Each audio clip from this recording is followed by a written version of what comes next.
Wassail, column 1, it's Pluto. So Pluto in sound healing is the spine, and I've been connecting to this idea. I've locked Tiggy in the room with me. My friend's cat, one of them. It's a Burmese. I hope it turns up. Probably won't.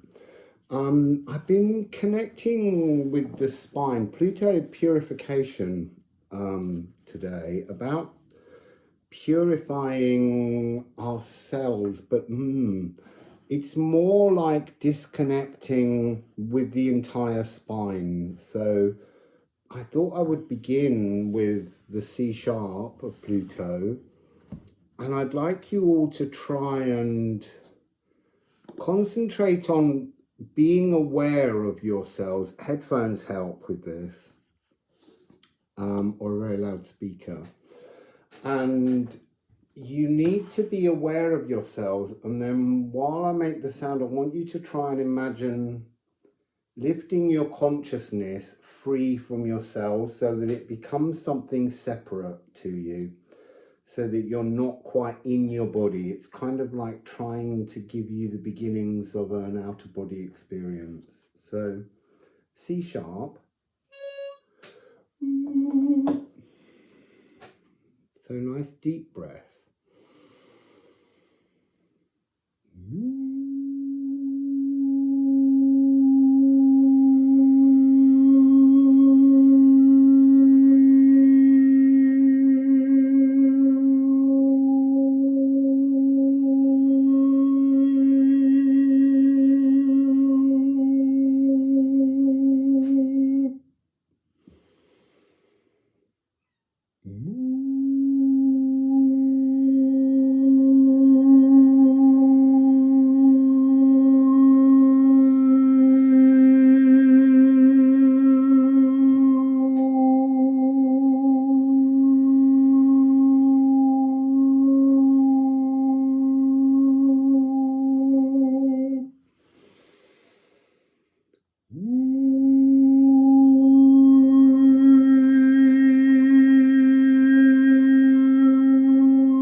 You can rewind that and sit in that energy for a bit.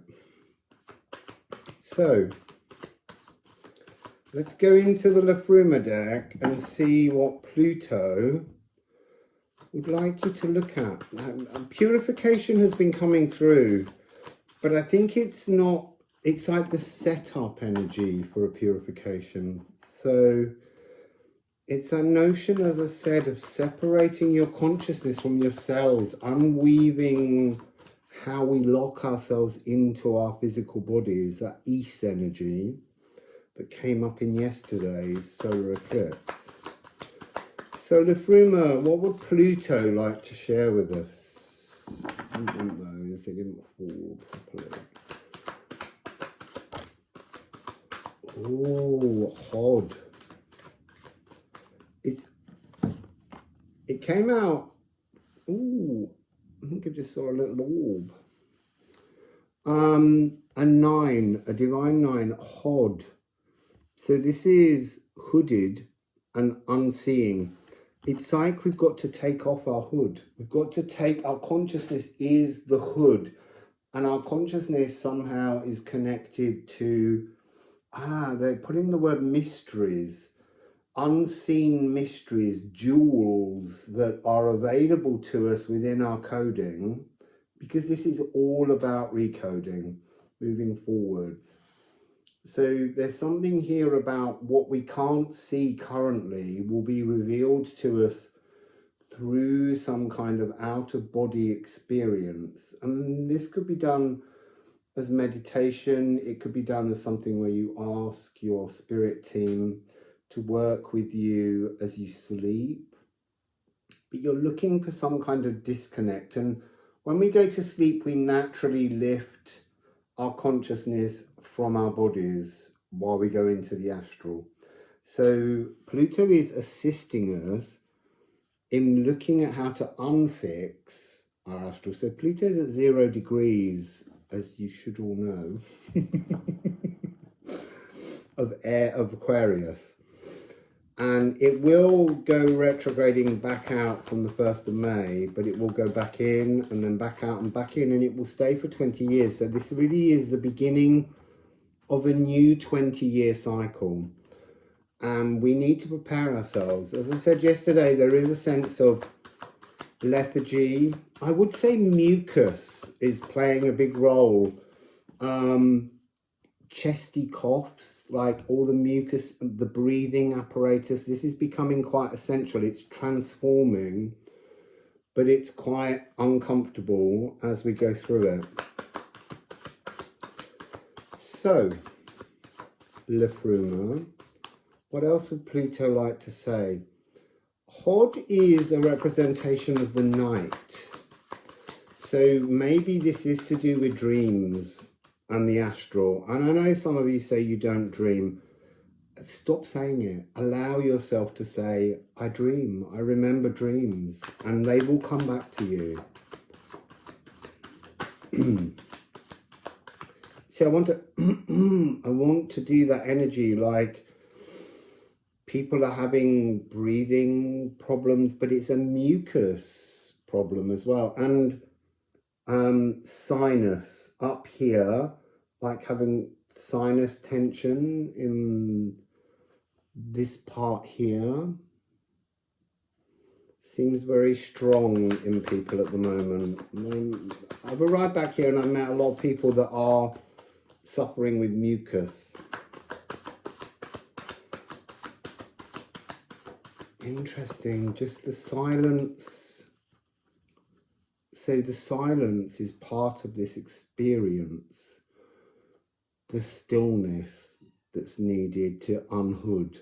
We need to come into some kind of energy where we can remove.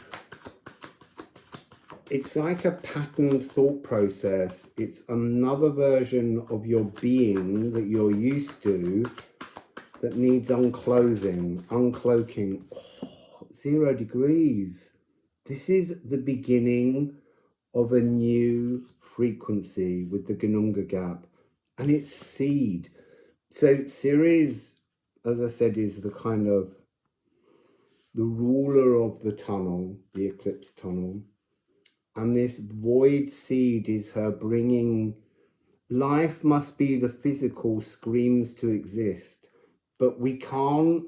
We're almost screaming currently to exist because our codes no longer fit the energy of the music of the spheres, and so we're being recoded, as I keep mentioning with Ceres. Ceres is the goddess of agriculture.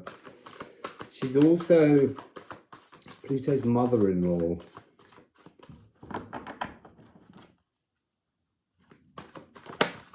Oh, and look, again, that's so interesting. 0 to 77, Hemfereld.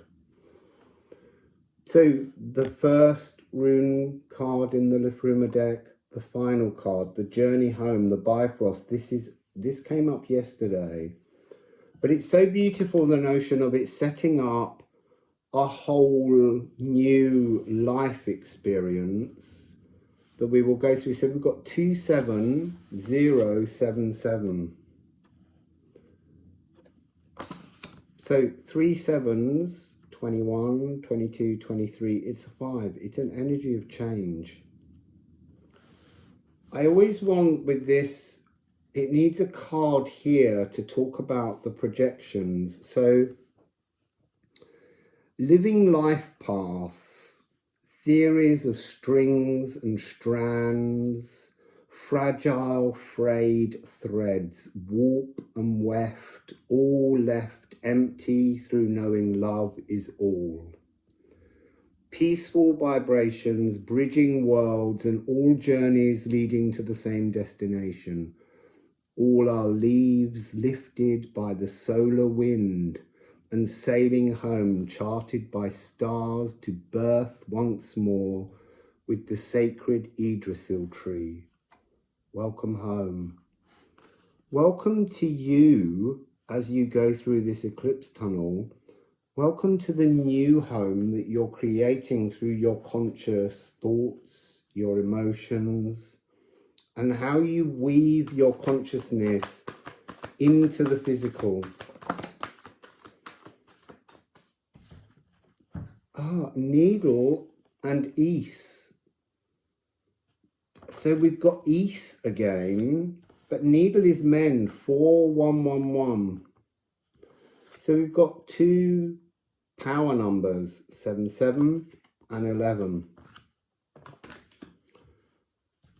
So Needle is the opportunity to correct, change, transform our frequencies, to think of the idea of this tiny gift from the elves who live in Nithilvalir, and they're offering you this chance to go through the eye of the needle, but you can't fit your consciousness through the eye of a needle if it's still carrying the weight of the physical world and things that we use to traumatize ourselves with over and over again.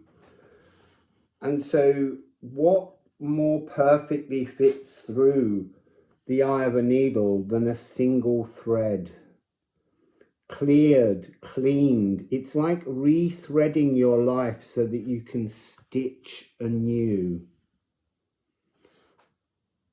So Pluto's offering you the chance to review, and this Gununga gap is sort of a blown up version of the eye of the needle, the limitless possibilities that are just waiting to drift down and swing into your life, this sort of seascape in the cosmos, limitless potential.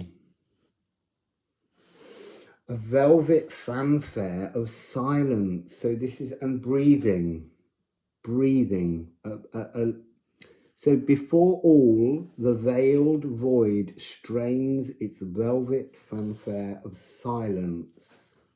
Breathing. So you need to be consciously breathing in stillness to disconnect from your cells so that you can go through this mending journey to rethread your life and create some new frequency for the new future that the music of the spheres is creating. Remember, Saturn's gone into Pisces, so that had a 0 degrees on the 8th of March.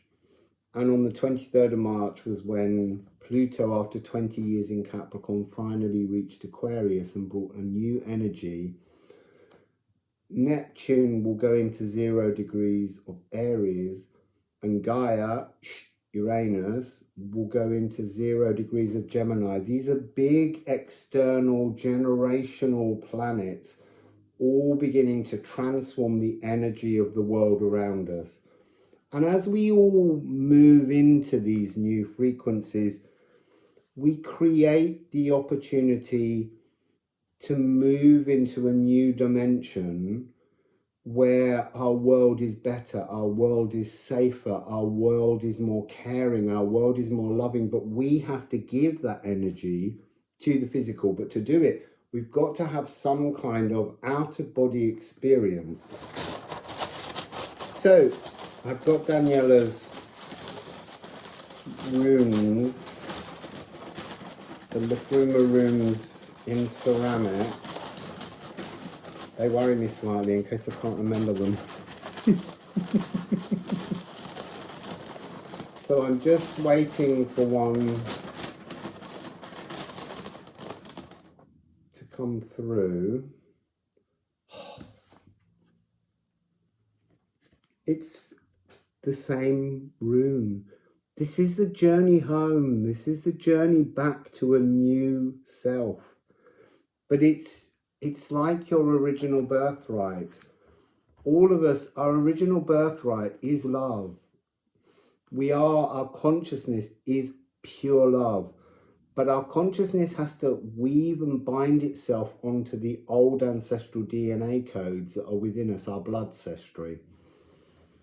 So the important part is understanding the sacral. This is all about feeding energy through the sacral.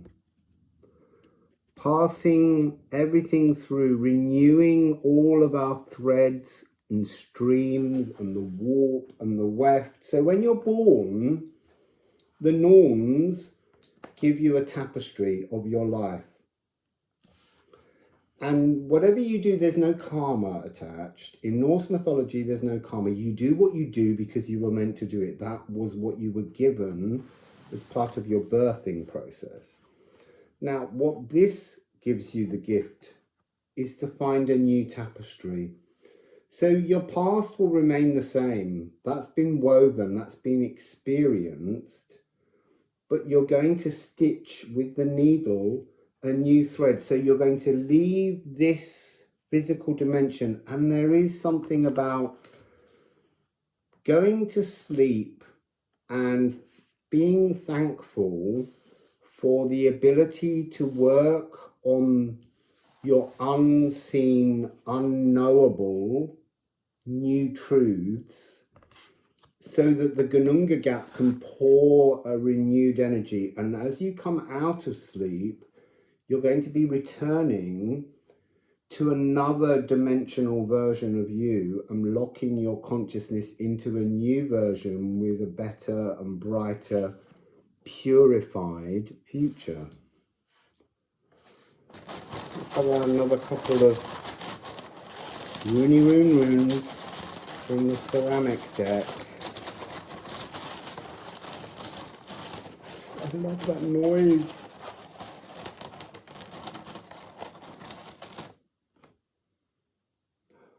There it is. Birthright. Legacy.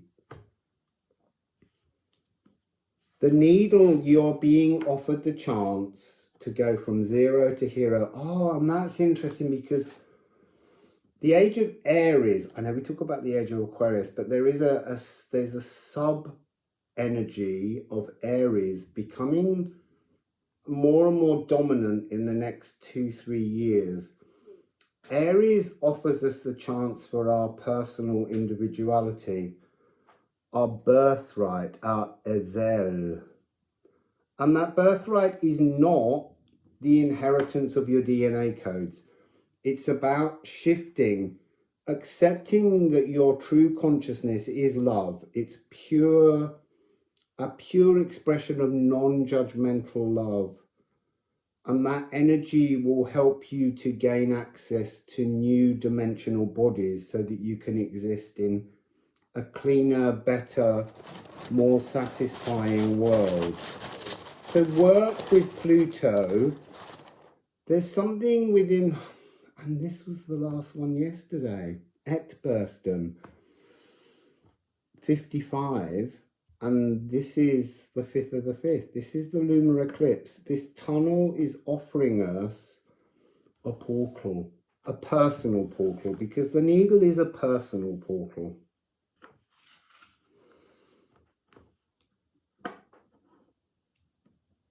So I'm going to read you the needle. So in the deepest, darkest depths of Nidalvalir, the craftiest, most magical elves hammer and forge at the tiniest personal precious gift they can offer any soul, the eye hole of an eagle. With this wondrous pointed pin, all the cuts and wounds inflicted through life might be stitched back together. The alchemy of precision healing and curing, mending all, correcting directions, and stemming pains with invisible seams. Absolutely beautiful energy. And that is your birthright. That is the thing that you should know and appreciate, that this eclipse tunnel is offering you the chance to connect with your birthright. So just going to go 5 and 5 is 10, 11, 12. So yes, static. The total number comes to a 12. And that's giving us this energy of being open to new magic, being open to the new codes, all of your cells being awakened, being purified, being stretched in a body in another dimension, waiting for your consciousness as you wake from sleep and entering into that new body, knowing that you're filling more of your cells with your birthright energy than of the energy that you've created so far in your life. So it's about being able to find, as you come out of the astral, a better physical cells. So there's something here where it's like the consciousness is seeking not necessarily to recode your body, but to allow you to enter into a new or a different coding, a different set of cells that still make up your world. Everyone in your world will seem the same. It's a very minor change, but it's a new frequency. It's a new higher vibration that allows you to access your truth. So that's column 1.